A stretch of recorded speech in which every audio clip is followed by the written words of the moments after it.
17ই রমজান এমন একটা দিনে আজকের ইফতারি মাহফিলের আয়োজন করেছেন মানবতার ফেরিওয়ালা মোহাম্মদ রয় মানিক ভাই, যার পক্ষ থেকে এত সুন্দর একটা আয়োজন। তার জন্য দোয়া করি আল্লাহ তাআলা আজকের এই আয়োজনের খাতিরে আল্লাহ তাআলা মানিক ভাইরে কবুল করুক। সবাই বলেন আমিন। 17ই রমজানের আগে আল্লাহ রসুল সাহাবীদেরকে বললেন, তোমরা সকলে যুদ্ধের প্রস্তুতি নাও। এবং 17ই রমজান যেই দিনটা যুদ্ধের ময়দানে হাজির হতে হবে বদর প্রান্তরে, তো ওই যুদ্ধের ময়দানে এক সাহাবীর দুইটা চক্ষু হারাইয়া ওই সাহাবীটা কান্দে আর কয়, ইয়া রাসূলুল্লাহ, ইয়া হাবিবাল্লাহ, আমার তো দুইটা চক্ষুই হারাইছি এই যুদ্ধের ময়দানে। তো ইয়া রাসূলুল্লাহ, ইয়া হাবিবাল্লাহ, আপনি আমার চোখটাকে এই মুহূর্তে ভালো করে দেন। তা আল্লাহ রসুলের সাহাবী আল্লাহ রসুলের কাছে বলতেছে, আমার চোখ হারাইছি বদরের প্রান্তরে, দুইটা চোখ ঝুলে পড়ছে। আল্লাহ রসুল তখন বললেন যে ঠিক আছে, তুমি টেনশন করো না। এমন সময় আল্লাহ রসুল তার জন্য দোয়া করলেন, আল্লাহ আজকে বদরের প্রান্তরে রোজা অবস্থায় আমার সাহাবী দুইটা চোখ হারাইছে, আল্লাহ তুমি তার দুইটা চোখকে তুমি ভালো করে দাও। আমালা সলিহান তারদাহু আসলিহ লি ফি যুরিয়াতি ইন্নী তুবতু ইলাইকা ওয়া ইন্নী মিনাল মুসলিমিন।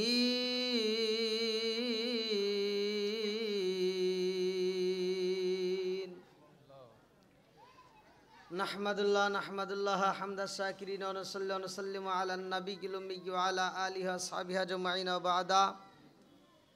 আম্মাবাদ, সকল প্রশংসা মহান আল্লাহ তাআলা, যিনি আমাকে আপনাকে ভালোবেসে মায়া করে পবিত্র মাহে রমজান মাস, হাজার মাসের চাইতে উত্তম মাস যেই মাস, সেই মাসে আমাদেরকে একত্রিত করলেন। 17ই রমজান আজকের দিনে ইফতার মাহফিলে আমাদেরকে একত্রিত করলেন, এজন্য শুকরিয়া আদায় করি। সকলেই বলুন আলহামদুলিল্লাহ। শতকোটি দরুদ ও সালাম বর্ষিত হোক আমার আপনার নবী, দয়াল নবী, মায়ের নবী, বিশ্বের মানবতা মুক্তির দেশারে আকায় নামজার তাজিদার মদিনা আহমদ মুস্তফা মুহাম্মদ মুস্তফা। সকলেই বলুন সাল্লাল্লাহু আলাইহি ওয়াসাল্লাম। আজকের দিনটা 17ই রমজানে আমরা ইফতার মাহফিলে শরীক হয়েছি। তো এই ইফতার মাহফিলটা কি গুরুত্বপূর্ণ, আল্লাহ তাআলা আমাদেরকে নিয়ে কি গর্ব করে, বা আমরা সারাটা দিন সিয়াম সাধনা পালন করি, এতে আল্লাহ কি খুশি হয়, সেই দিক নির্দেশনা নিয়ে একটু কথা বলবো। যেহেতু আমাদের হাতের সময় কম, অল্প সময়ের মধ্য দিয়ে আমরা কয়েকটু গুরুত্বপূর্ণ কথা শুনব। এর ভিতর হচ্ছে 17ই রমজান আল্লাহ রসুলের জামানায় ছিল, যেই 17ই রমজানে একটা যুদ্ধ হয়েছে, যেই যুদ্ধের কথা কিতাবের ভিতর উল্লেখ করা হয় বদর নামক যুদ্ধে। আজকে আমরা ইফতারে বিভিন্ন আয়োজন, বিভিন্ন ইফতারে বিভিন্ন রকমের খাবার এনে আমরা করব। আর তখনকার সময় 17ই রমজানে আল্লাহ রসুলের জামানায় ইফতারের ব্যবস্থা ছিল শুধুমাত্র খেজুরের বিচি ছিল, যার কাছে ছিল শুধুমাত্র খেজুরের বিচি। তা আল্লাহ রসুলের খেজুরের বিচি নিয়ে সাহাবীদেরকে ইফতার করতে বললেন। বদরের যুদ্ধের ঘটনার ভিতরে উল্লেখ করা হয় যে ওই সময় মুসলমানদের উপর হামতাম শুরু হয়। আল্লাহ রসুল বলে যে আমার সাথে কি তোমরা যুদ্ধ করতে চাও? যখন আবু জাহেল, উতবা, সাইবা, হুতাইবা, মুগিরা বড় বড় নেতারা বলছিল যে আমরা তোমার সাথে যুদ্ধ করতে চাই, আল্লাহ রসুল বলছিল যুদ্ধ তোমরা কোন জায়গায় করতে চাও? যেই বদরের মাঠে স্থানটা নির্বাচন করা হয়, যেটাকে বলা হয় বদরের প্রান্তর। যেই বদরের প্রান্তরে আল্লাহ রসুলকে যুদ্ধের ঘোষণা দিয়ে দিলেন যে এই প্রান্তরে যেতে হবে। সেই দিনটা ছিল হাদিসের ভিতরে উল্লেখ করা হয় 17ই রমজান। 17ই রমজানের আগে আল্লাহ রসুল সাহাবীদেরকে বললেন, তোমরা সকলে যুদ্ধের প্রস্তুতি নাও। এবং 17ই রমজান যেই দিনটা যুদ্ধের ময়দানে হাজির হতে হবে বদর প্রান্তরে, তো ওই যুদ্ধের ময়দানে এক সাহাবীর দুইটা চক্ষু হারাইয়া ওই সাহাবীটা কান্দে আর কয়, ইয়া রাসূলুল্লাহ, ইয়া হাবিবাল্লাহ, আমার তো দুইটা চক্ষুই হারাইছি এই যুদ্ধের ময়দানে। তো ইয়া রাসূলুল্লাহ, ইয়া হাবিবাল্লাহ, আপনি আমার চোখটাকে এই মুহূর্তে ভালো করে দেন। তা আল্লাহ রসুলের সাহাবী আল্লাহ রসুলের কাছে বলতেছে, আমার চোখ হারাইছি বদরের প্রান্তরে, দুইটা চোখ ঝুলে পড়ছে। আল্লাহ রসুল তখন বললেন যে ঠিক আছে, তুমি টেনশন করো না। এমন সময় আল্লাহ রসুল তার জন্য দোয়া করলেন, আল্লাহ আজকে বদরের প্রান্তরে রোজা অবস্থায় আমার সাহাবী দুইটা চোখ হারাইছে, আল্লাহ তুমি তার দুইটা চক্ষুকে তুমি ভালো করে দাও। সাথে সাথে আল্লাহ তাআলা তার চক্ষুটা ভালো করে দেয়। কিতাবের ভিতরে উল্লেখ করা হয় আল্লাহ রসুলের দুইটা চোখের পানি ঝরঝর করে পড়তেছে। ওই মুহূর্তে নবী তার জিহ্বা মুবারক থেকে একটু লালা মুবারক বের করে এবার দুইটা চোখের ভিতর যখন মালিশ করে দেয়, তার দুইটা চক্ষু জায়গায় ভালো হয়ে যায়। জোরে কোন সুবহানাল্লাহ। তা আল্লাহ রসুলের চক্ষু ভালো হয়, আল্লাহ রসুল ওই মুহূর্তে ওই সাহাবীর চক্ষুটাও ভালো করে দেয়। রসুলের চোখ দিয়ে পানি, আমার নবী কান্দে আর কয় সাহাবীরা তোমরা টেনশন করো না, তোমরা তাওয়াক্কুল করো আল্লাহর উপরে। রোজা রেখে সাহাবীরা যুদ্ধ করে, রোজা রেখে সাহাবীরা যুদ্ধের প্রান্তরে বদরের প্রান্তরে তারা চোখের পানি ফালায় কান্দে আর কয় ইয়া রাসূলুল্লাহ ইয়া হাবিবাল্লাহ, আমরা যেই যুদ্ধের ময়দানে হাজির হয়েছি এই যুদ্ধের ময়দানে তো তারা ইহুদিরা আমাদেরকে কতল করার জন্য, আমাদেরকে হত্যা করার জন্য তারা যেই প্রান্তটা বাইছে নিছে ওই প্রান্ত ছিল এঁটালু মাটি, আর সাহাবীদেরকে যে প্রান্তরে দাঁড় করানো হয়েছে এটা ছিল ধুলাবালি। তা আল্লাহ রসুলের কাছে সাহাবীরা কান্দে আর কয় ইয়া রাসূলুল্লাহ ইয়া হাবিবাল্লাহ, এই ধুলাবালির মধ্যে আমরা যুদ্ধ করব কেমনে? ঘোড়াগুলি যখন দৌড়ায় তখন তো এই ঘোড়াগুলো দৌড়ানোর কারণে নিচ থেকে বালিগুলো ধুলাগুলো উড়তে উড়তে আমাদের চোখে লাগে। তখন আল্লাহ রসুল বললেন তোমরা চিন্তা করো না, কারণ আমাদের উপরে আল্লাহ তাআলার রহমত আছে, আল্লাহ তাআলা আমাদের উপরে বরকত নাজিল করবে, তোমরা টেনশন করো না। তা আল্লাহ তাআলা তাদের উপরে কি করলেন? আল্লাহ রসুল দোয়া করলেন যে আল্লাহ এই মুহূর্তে ধুলাবালিগুলো উড়ার কারণে সাহাবীদের চোখে লাগে, এই মুহূর্তে ধুলাবালি উড়ার কারণে সাহাবীদের কষ্ট হয়, আর সূর্যের আলো আসার কারণে সাহাবীদের চোখে এমন একটা ঝাপসা শুরু হয়, যেটা ইহুদিরা যখন তীর মারে আল্লাহ রসুলের সাহাবীদের চোখের সামনে তখন পড়ে না। এমন ভয়াবহ অবস্থায় আল্লাহ রসুল দোয়া করলেন, সাথে সাথে আল্লাহ তাআলা রহমতের বৃষ্টি দিলেন। যেমন আজকে 17ই রমজানে আজকেও একটা বৃষ্টির ভাব, অনেক জায়গায় বৃষ্টি হয়েছে। তা আল্লাহ রসুল দোয়া করলেন আল্লাহ এই মুহূর্তে আমার সাহাবীদের মাঝে তুমি বৃষ্টি দিয়ে দাও। আল্লাহ তাআলা কি করলেন? রহমতের বৃষ্টি দিলেন, যার কারণে এঁটেলো মাটিগুলো পিছলা হয়ে যায় আর ধুলাবালি মাটিগুলো এবার পানির সাথে আটকে যায়, যার কারণে সাহাবীরা শান্তি পায়, রোজা অবস্থায় তারা শান্তি পায় এবং যুদ্ধের ময়দানে শান্তি পায়। আল্লাহ তাআলা ওই মুহূর্তে কি করলেন? রহমতের ফেরেশতা পাঠিয়ে দিলেন, যেই ফেরেশতাগুলো এসে সাহাবীদের সাথে এইবার তারা যুদ্ধের মাঝে না নামলেন। সাহাবীরা বলে যে আমরা যখন তাদেরকে হত্যা করার জন্য আমরা যখন, আল্লাহ রসুল বলছে যে এমন একটা সাহাবী ছিল সেই সাহাবীর যুদ্ধের তরোয়ালটা ভেঙে গেছিল। আল্লাহ রসুল বললেন তোমরা কি করো? যুদ্ধের তরোয়াল ভেঙে গেছে, ভয় করো না, এই মুহূর্তে তোমরা কি করো? খেজুর গাছের ডাল হাতে নাও। যেটা ছিল খেজুর গাছের ডাল নিয়ে আল্লাহ রসুল যুদ্ধের ময়দানে হাজির হতে বললেন। খেজুর গাছের ডাল তরোয়ালি, ধারালো তরোয়ালি হয়ে যায়, খেজুর গাছের ডাল দিয়ে বাড়ি দেয়, আর ইহুদিরা সাথে সাথে জমিনে লুইটা পড়ে যায়, তারা আল্লাহ রসুলের সাহাবীদের সাথে পারে না। এই জন্য আল্লাহ তাআলা বরকত নাজিল করেন মাহে রমজান মাস। আল্লাহ তাআলা বলছেন শাহরু রমাদানাল্লাযী উনজিলা ফীহিল কুরআন, আল্লাহ তাআলা কোরআন নাজিল করেছে এই মাসে। আমরা এই মাসে বেশি বেশি করে কোরআন তেলাওয়াত করব। আর বিশেষ করে আজকের যে আয়োজনটা, আজকের যে আয়োজনটা মাদ্রাসা কয়রা M A Mannan Nurania cadet মাদ্রাসা হাফিজিয়া ও নুরানিয়া মাদ্রাসা ইয়াতিমখানার উদ্যোগে আজকের যে ইফতার মাহফিল, যার পক্ষ থেকে আজকের রয় মানিক ভাই মানবতার ফেরিওয়ালা যিনি এই আয়োজনটা করেছে, আমরা তার জন্য দোয়া করি। আল্লাহ তাআলা আজকের এই আয়োজনের খাতিরে আল্লাহ তাআলা মানিক ভাইরে কবুল করুক, সবাই বলেন আমিন। এবং আমরা আজকের ইফতার মাহফিলে মানিক ভাই সহ যারা যারা এই মাদ্রাসায় সহযোগিতা করে, মাদ্রাসায় দানের হাত বাড়িয়ে দেয়, সকলের জন্য আমরা দোয়া করব। আর ইফতার মাহফিলটা দোয়া কবুলের মুহূর্ত। এটা হয় যদি আমরা কোনো ব্যক্তি ইফতার মাহফিলে বসি, ইফতার সামনে নেই, ওই মুহূর্তে আমরা দোয়া করি, আল্লাহ তাআলা দোয়া কবুল করে। কিতাবের ভিতরে উল্লেখ করা হয় যে আল্লাহ রসুল বলছে যখন ইফতারি সামনে নিয়ে যদি কোনো ব্যক্তি আল্লাহর কাছে চায় তাহলে আল্লাহ কেমনভাবে কবুল করে। হাদিসের ভিতরে উল্লেখ করা হয় মুসা নবী আল্লাহ তাআলার সাথে সবচাইতে বেশি কথা বলেছে, মুসা নবী সবচাইতে বেশি কথা বলেছে আল্লাহর সাথে। আর আল্লাহ তাআলা মুসা নবীরেও বেশি কথা বলার সুযোগ দিয়েছে। মুসা নবী বলছে, আল্লাহ আমাকে এত সুযোগ দিয়েছো, আমি তোমার সাথে কথা বললাম, আল্লাহ এত কথা বলি, আমি জানতে চাই আমার মতো এরকম আর কেউ সুযোগ পাবে কিনা, বা আমার মতো এরকম আবদার কেউ করবে কিনা, আমার মতো এরকম তোমার সাথে কেউ কথা বলবে কিনা, বা এরকম চাইতে পারবে কিনা। তখন আল্লাহ তাআলা বলছিল, তোমার মতো এত কথা কেউ বলতে পারবে না, ভাই এত আমার সাথে কেউ কথা বলার সুযোগ পাবে না, তবে তোমার চাইতে একদল লোক বেশি কথা বলবে, সেটা হবে আমার আখিরি জামানার নবী হযরত মুহাম্মদ সাল্লাল্লাহু আলাইহি ওয়াসাল্লামের উম্মতেরা আমার সাথে বেশি কথা বলবে। বলে কেমনে? বলে আপনার নবীর উম্মতেরা কিভাবে কথা বলবে?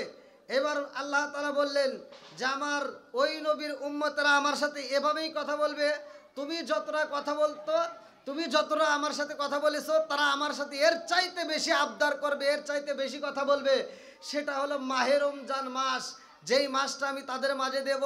ওই মাসে আমার নবীর উম্মতেরা রোজা রাখবে, তারা সারাটা দিন সিয়াম সাধনা পালন করবে।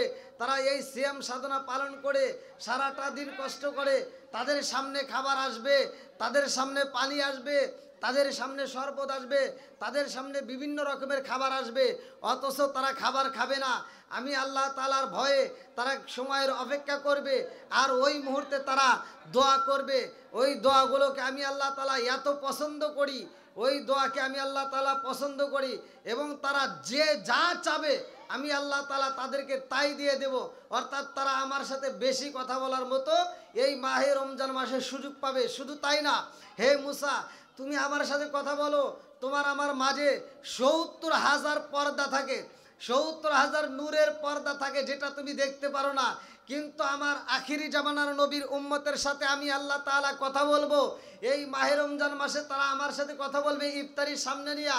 তোমার সাথে আমার সাথে কথা হইতো, ৭০,০০০ পর্দা থাকতো, কিন্তু আখিরি জামানার নবীর উম্মতেরা আমার সাথে কথা বলবে, তাদের সামনে আমি আল্লাহ তাআলা একটা পর্দাও দেব না, সরাসরি তারা আমার সাথে আবদার করবে। জোরে কোন সুবহানাল্লাহ। তা আমরা পেয়েছি মাহে রমজান মাস, যেই মাসটা কোরআন নাজিলের মাস। আল্লাহ তাআলা পূর্ববর্তী পুরুষদের জন্য, আমাদের পূর্ববর্তী যে পুরুষরা ছিল তাদের উপরেও রোজা ফরজ করেছিল। আল্লাহ তাআলা আমাদের উপরেও এই মাহে রমজানের রোজা ফরজ করেছে। আল্লাহ বলছে, ইয়া আইয়ুহাল্লাযীনা আমানু কুতিবা আলাইকুমুস সিয়ামু কামা কুতিবা আলাল্লাযীনা মিন ক্বাবলিকুম লাআল্লাকুম তাত্তাকুন। হে ঈমানদার, হে বিশ্বাসীরা, তোমাদের পূর্ববর্তী পুরুষদের জন্য রমজানের রোজা তোমাদেরকে কেমন ফরজ করা হয়েছে, তোমাদের পূর্ববর্তী পুরুষদেরকে যেমন ফরজ করা হয়েছিল, তোমাদের উপরেও তেমন ফরজ করা হয়েছে। জোরে কোন সুবহানাল্লাহ। তা আমরা এই রোজা রেখে আমরা ইফতারির সামনে নিয়ে খাবার খাই না, আমরা ইফতারির সামনে নিয়ে আল্লাহ তাআলার দরবারে আমরা তাকিয়ে থাকি। আল্লাহ তাআলা আমাদেরকে কত ভালোবাসে, কিতাবের ভিতরে উল্লেখ করা হয়, আল্লাহ তাআলা ফেরেশতাদেরকে নিয়ে গর্ব করে, ও ফেরেশতারা তাকায় দেখ আজকে আমার বান্দাদের সামনে কি দেখা যায়। তখন ফেরেশতারা বলে, আল্লাহ তোমার বান্দাদের সামনে তো সুন্দর সুন্দর খাবার দেখা যায়, তাদের সামনে শরবত দেখা যায়, পানি দেখা যায়। বলে তারা কি সারাদিন খাইছে? ফেরেশতারা বলে, না আল্লাহ, তারা তো সারাদিন খায় নাই, এখনও তারা খায় না। আল্লাহ তাআলা বলে, তারা সারাটা দিন সিয়াম সাধনা পালন করেছে, এখন তাদের সামনে খাবার আসছে, অথচ খাবার খায় না। বলে কেন খায় না? বলে আল্লাহ এজন্যই তারা খায় না, সময়ের জন্য অপেক্ষা করে। তা আজকেও আমরা সময়ের জন্য অপেক্ষা করতেছি। দেখেন ছোট ছোট বাচ্চা মাদ্রাসার তলবে ইলম, তা যাদের সামনে ইফতারির সামনে দেওয়া হয়েছে, মুরব্বিদের সামনে দেওয়া হয়েছে, যুবকদের সামনে দেওয়া হয়েছে, অথচ একটা মানুষও এই খাবারগুলো খায় না। একটা মাত্র কারণ, আমরা আল্লাহকে ভয় করি, সময়ের জন্য অপেক্ষা করি। যখন আজানের ধ্বনি হবে, ইফতারের সময় হবে, তখন আমরা আল্লাহর নাম নিয়ে আমরা ইফতারি করব। আল্লাহ তাআলা বলে, ও ফেরেশতারা, তারা এখন খায় না, সময়ের জন্য অপেক্ষা করে, তাদেরকে কোনো বাধা দেওয়া হয়েছে? বলে না, তাদেরকে কোনো বাধা দেওয়া হয় নাই। আল্লাহ কয়, তাদেরকে বাধা দেওয়া হয় নাই, অথচ তারা খাবার খায় না। আমি আল্লাহ তাআলা এতটা খুশি হয়েছি, তোরা সাক্ষী থাক, ওদের রোজাকে আমি আল্লাহ তাআলা কবুল করলাম। আল্লাহ তাআলা বলছে, আস-সাওমু লি আনা উজুসিবি। আল্লাহ রাসূল বলছে, রমজান আল্লাহর জন্য, আর এর প্রতিদানটা আল্লাহ নিজের হাতে দিবে। এই যে আমরা খাবার খাই না, আমরা সময়ের জন্য অপেক্ষা করি, আল্লাহ তাআলা আমাদের জন্য জান্নাতের ভিতর নাজ নিয়ামত তৈরি করবে। হাসরের ময়দানে একদল লোক দৌড়াবে, পিপাসায় তারা ছটফট করবে। আল্লাহ তাআলা ওই মুহূর্তে জান্নাতি ব্যক্তি রোজাদার ব্যক্তিদের জন্য জান্নাতের পেয়ালা সাজাইয়া খাবার সাজাইয়া তাদের সামনে দিবে। আর তাদেরকে যখন খাবার দেওয়া হবে তারা আনন্দ করবে, তারা তাদের দিকে তাকাবে। যারা ছটফট করবে, পানি পিপাসায় ছটফট করবে, দৌড়াবে হাঁপাইতে, এইবার তারা ছটফট করতে করতে কানবে আর বলবে, আল্লাহ এত সুন্দর খাবার দেখা যায়, একদল লোক খাবার পায় অথচ আমরা পাই না, কারণটা কি? আল্লাহ ডাক দিয়ে বলবে, তারা পায় না, কেন পায় না? আর তোমরা যারা পাইছো, এই দুইটা দলের মধ্যে তাদেরকে আলাপ করার মতো সুযোগ দেওয়া হবে। তারা কথা বলবে। একদল লোক যারা পানির জন্য ছটফট করবে, তারা আইসা ইফতারি যারা করছে দুনিয়ার বুকে সেহরি করছে, তাদের সামনে আইসা বলবে, কি ব্যাপার তোমাদের সামনে এত সুন্দর খাবার দেখা যায়, তোমরা এত সুন্দর খাবার পেয়ে আনন্দ করো, অথচ আমাদের সামনে কোনো খাবার নাই, তোমরা এত আনন্দ করো, কারণটা কি?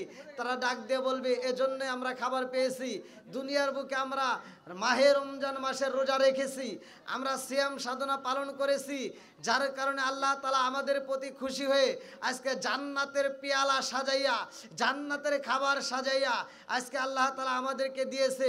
বলে আমাদেরকে ওখান থেকে একটু শরবত দাও। শরবাতান সাইগাতাল লিশারিবিন, আল্লাহ তাআলা এক একটা জান্নাতি ব্যক্তির জন্য জান্নাতের ভিতর শরবতের নদী দিবে। আসালান মুসাফফা, এক একটা জান্নাতি ব্যক্তিদের জন্য জান্নাতের ভিতর মধুর নদী দিবে। লাবানান খাবিসা, এক একটা জান্নাতি ব্যক্তির জন্য জান্নাতের ভিতর দুধের নদী দিবে। মা আন তহুরা, এক একটা জান্নাতি ব্যক্তির জন্য জান্নাতের ভিতর পবিত্র নিয়ামতের পানি দিবে। জান্নাতে পানির নদী থাকবে, জান্নাতের ভিতর মধুর নদী থাকবে, দুধের নদী থাকবে, শরাবাতের নদী থাকবে। অর্থাৎ চারটে নদী আল্লাহ তাআলা জান্নাতি ব্যক্তিদের জন্য দিবে। এক একটা নদীর পানি এক একজন ব্যক্তি মালিক হবে, এক একটা নদীর পানি এক একজন ব্যক্তি পান করবে।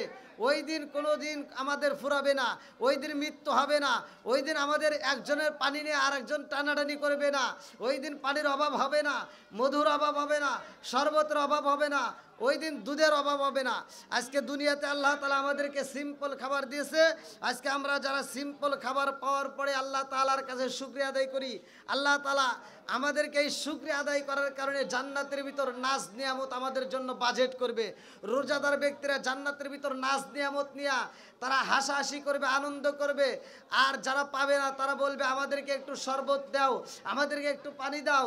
তখন ওই মুহূর্তে জান্নাতি ব্যক্তিরা বলবে, না না, এই খাবার তোমাদের জন্য আল্লাহ বাজেট করে নাই, এই খাবার তোমাদের জন্য আল্লাহ তাআলা হারাম করে দিয়েছে, এই খাবার একমাত্র জান্নাতি ব্যক্তিদের জন্য আল্লাহ হালাল করেছে। জোরে কোন সুবহানাল্লাহ। কিছু বলবেন না? তা আজকের ইফতার আমরা জান্নাতের খাবারের সাথে মিল করতে পারি, কারণ পানিটাও থাকবে জান্নাতের ভিতর, জান্নাতের খাবার। আর এই দুনিয়াতে আমরা এই যে একটা করে আমরা পানি পাইলাম বোতল, আমরা মনে করি এই যে নিয়ামতের পানি, এটা সিম্পল আল্লাহ তাআলা দুনিয়াতে দিলেন। এই সিম্পল খাবার আমরা খাই, আমরা আল্লাহর কাছে শুকরিয়া আদায় করি। আল্লাহ তাআলা বলছে, যারা এই শুকরিয়া আদায় করলো, এই সিম্পল খাবার খায়া এই নতুন নতুন এত সুন্দর আমরা খাবার পাইয়েছি, যারা আজকে আমরা ইফতারির সামনে নিয়েছি, এই ইফতারি করব, আল্লাহর শুকরিয়া আদায় করব। আল্লাহ তাআলা বলে, তাদের জন্য আমি আল্লাহ তাআলা জান্নাতের ভিতর নাজ নিয়ামত সাজায় রাখবো। আর ওই জান্নাতের ভিতর প্রথম খাবার যেটা থাকবে, হাদিসের ভিতর উল্লেখ করা হয়, জান্নাতের প্রথম খাবার থাকবে মাছের কলিজা। জান্নাতের ভিতর প্রথম খাবার দিবে জান্নাতীদেরকে মাছের কলিজা। শুধু তাই না, এক একটা জান্নাতি ব্যক্তিরা জান্নাতের নাজ নিয়ামত নিয়ে আনন্দ করবে। আর যারা জাহান্নামী তারা আফসোস করবে, কানবে। ওই মুহূর্তে বলবে, আল্লাহ আমাদেরকে কিছু খাবার দাও, আমরা কিছু খাবার পাই, আমরা কিছু খাবার চাই। আল্লাহ তাআলার কাছে কানবে, কিন্তু খাবার দেওয়া হবে না। তাদেরকে দেওয়া হবে কি? কিতাবের ভিতর উল্লেখ করা হয়, সূরা ওয়াকিয়ার মধ্যে আছে, আল্লাহ তাআলা বলে, লা আকিলুনা মিন শাজারিম মিন যাক্কুম ফামালিউনা মিনহাল বুতুন ফাশারিবুনা আলাইহি মিনাল হামিম ফাশারিবুনা শুরবাল হিম। ওই দিন তারা কানবে আর বলবে, আল্লাহ আমাদেরকে ওই ফলটা দাও যেই ফলটা আমাদের জন্য সৃষ্টি করেছো। এই ফলটার কোরআনের ভিতরে উল্লেখ করা হয়, লা আকিলুনা মিন শাজারিম মিন যাক্কুম, যাক্কুম নামক ফলটা যখন চাবে আল্লাহ তাআলা তাদেরকে যাক্কুম নামক ফল দেবে। এই যাক্কুম ফলটা যারা মুখের ভিতর নেবে, আনন্দ করতে করতে হাসতে হাসতে মুখের ভিতর নেওয়ার সাথে সাথে যখন গলার ভিতর ঢুকাতে চাবে, ডাইনে একটা কাঁটা, বামে একটা কাঁটা, সামনে একটা কাঁটা, পিছনে একটা কাঁটা, চারদিকে চারটা কাঁটা বের হবে। তারা গিলতেও পারবে না, আবার বেরও করতে পারবে না। তখন ছটফট করে কানবে আর বলবে, আল্লাহ আমাদেরকে পানি দাও, পানি দাও, পানি দাও। ইশারার মাধ্যমে বোঝাবে। আল্লাহ তাআলা ফেরেশতাদের, জাহান্নামের ফেরেশতাদেরকে বলবে, ওদেরকে তোমরা কি করো, পানি দাও। ওই মুহূর্তে তাদেরকে পানি দেওয়া হবে। লা আকিলুনা মিন শাজারিন মিন যাক্কুম ফামালিউনা মিনহাল বুতুন ফাশারিবুনা আলাইহি মিনাল হামিম ফাশারিবুনা শুরবাল হিম। তাদেরকে পানি দেওয়া হবে, যেই পানিগুলো তারা মুখের ভিতরে নেওয়া মাত্র ফুটান্ত গরম পানি, যার কারণে শরীর থেকে গোশতগুলো টাস টাস করে খুলে খুলে পড়ে যাবে। ওই দিন আর রক্ষা পাওয়া যাবে না, ওই দিন আর কোনো উপায় থাকবে না। তারা কানবে, কঙ্কাল হয়ে যাবে, তারা মরবেও না আবার বাঁচবেও না, এরকম আযাব শুরু হয়ে যাবে। তো এই আযাব থেকে যদি বাঁচতে হয়, আজকে 17ই রমজান, আজকের এই ইফতার মাহফিল থেকে আমরা ওয়াদা করব, নিয়ত করব, আল্লাহ তাআলার কাছে আমরা বলবো, আল্লাহ বাকি যেই কয়েকটা রোজা আমাদের মাঝে রেখেছো, আমরা যেন বাকি এই রোজাগুলো আমরা আদায় করতে পারি। মাহে রমজান মাসে পরিপূর্ণভাবে নিয়ত করেন যে আল্লাহ তাআলার কাছে যে আমরা এই রমজান মাসে রোজা রেখে জীবনের গুনাহকে মাফ করে নেব। এজন্যই হাদিসের ভিতরে উল্লেখ করা হয়, মাহে রমজান মাসে যারা মাহে রমজান মাসে মাসটা পাবে, রোজা রাখবে না, জীবনের গুনাহ মাফ করে নিতে পারবে না, আল্লাহর রাসূল বলছে তারা ধ্বংস হবে। তো এই ধ্বংসের হাত থেকে আল্লাহ তাআলা আমাদেরকে হেফাজত করুক। আমরা যেন মাহে রমজান মাসে সিয়াম সাধনা পালন করতে পারি। 5 ওয়াক্ত নামাজ আমরা নিয়মিত আদায় করব, তারাবি নামাজ আদায় করব। আল্লাহ তাআলার কাছে আমরা শুকরিয়া আদায় করি যে এত সুন্দর একটা পরিবেশে আমাদেরকে এই কথাগুলো শোনার জন্য তৌফিক দিয়েছেন। আর বিশেষ করে এই মাহে রমজান মাসে আমরা বেশি বেশি করে কোরআন তেলাওয়াত করব। আল্লাহ তাআলা কবুল করুক, সবাই কানা আমিন। আসো।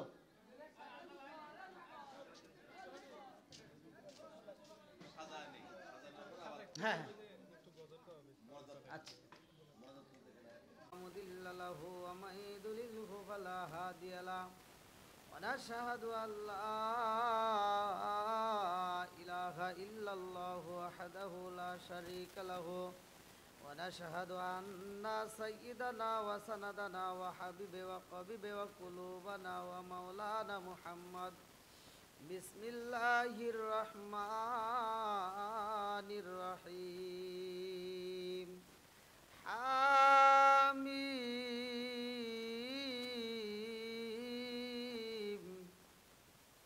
তানজিলুল কিতাবি মিনাল্লাহিল আজিজিল হাকিম। মা খালাকনাস সামাওয়াতি ওয়াল আরদা মা বাইনাহুমা ইল্লা বিল হাক্কি আজালিম মুসাম্মা ওয়াল্লাযীনা কাফারু আম্মা উনজিরু মু'রিদুন। কুল আরাআইতুম মা তাদউনা মিন দুনিল্লাহি আরুনি মাযা খালাকু মিনাল আরদি আম লাহুম মুশরিকুন ফিস সামাওয়াত ইতুনি বিকিতাবিম মিন ক্বাবলি হাযা আও আসারাতিন